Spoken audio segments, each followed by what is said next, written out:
मुअज़्ज़ज़ सामीन इकराम, बाज़ औक़ात ये देखा जाता है कि हम बीमार हो जाते हैं, हम परेशानी में मुब्तला हो जाते हैं और हम काफ़ी परेशानियों का सामना करते हैं और करना पड़ता है। इसकी वजह क्या है, बात क्या है? बहुत ऐसे हैं जो आज तक हम नहीं समझ पाए और बात समझते भी हैं तो इसे नज़रअंदाज कर देते हैं।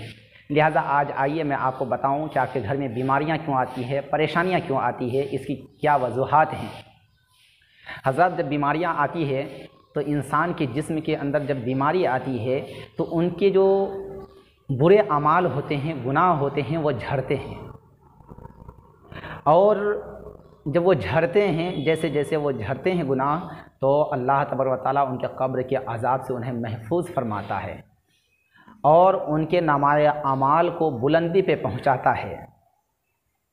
और जैसे जैसे बीमारी बढ़ती जाती है वैसे वैसे उनकी ख़ताएँ झड़ती चली जाती हैं, गुनाह ख़त्म होते चले जाते हैं।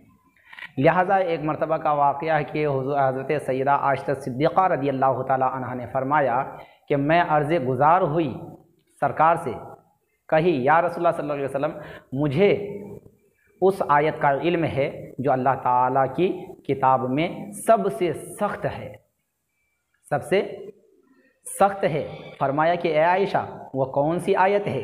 अर्ज़ गुज़ार हुई कि अल्लाह ताला ने फरमाया जो बुरा काम करे तो अल्लाह उसका बदला दिया जाएगा, तो अल्लाह उसका बदला दिया जाएगा। और फरमाया कि ए आयशा, क्या तुम्हें ये मालूम नहीं कि मुसलमान को जब मुसीबत या तकलीफ़ पहुंचती है तो वह उसके बुरे अमाल का बदला हो जाता है और जिसका हिसाब लिया गया उसे अज़ाब होगा। मैं अर्ज़ गुज़ार हुई कि क्या अल्लाह ताला ये नहीं फरमाता अनक़रीब उसका हिसाब आसानी से लिया जाएगा। फरमाया ए आयशा, इससे मुराद अमाल का पेश होना है, लेकिन जो हिसाब के झंझट में फंसा उसे अज़ाब दिया जाएगा। हज़रत सईद बिन वहब रज़ियल्लाहु ताला अन्हु का कहना है कि एक मरतबा हज़रत सलमान फ़ारसी रज़ियल्लाहु ताला अन्हु के साथ उनके एक दोस्त के पास गया और हज़रत सलमान फ़ारसी रज़ियल्लाहु ताला अन्हु उससे कहने लगे कि अल्लाह ताला जब अपने मोमिन बंदा को किसी आफत में मुब्तला करता है और फिर आफ़ियत देता है तो ये उसके पिछले गुनाहों का कफ़ारा और आइंदा के लिए माफ़ी का ज़रिया बन जाता है। लेकिन अगर किसी गुनाहगार बंदे को मुब्तला करता है फिर आफ़ियत देता है तो उस ऊँट की तरह है जिसे घर वालों ने बांध रखा था, फिर खोल दिया, उसे कुछ पता नहीं कि बांधा क्यों और खोला क्यों।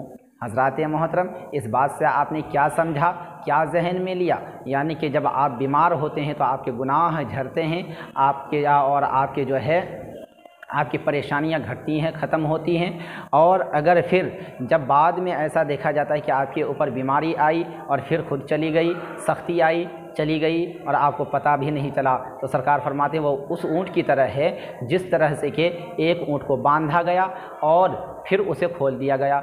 उस ऊँट को ये भी पता नहीं मुझे बांधा गया क्यों और मुझे खोला गया क्यों। लिहाजा हमें बीमारी से, परेशानी से बिल्कुल हरगिज़ घबराना नहीं चाहिए और हमें हमेशा गुनाहों से तौबा करना चाहिए। झूठ, गिबत, चुगलखोरी, दगेबाजी से बचना चाहिए।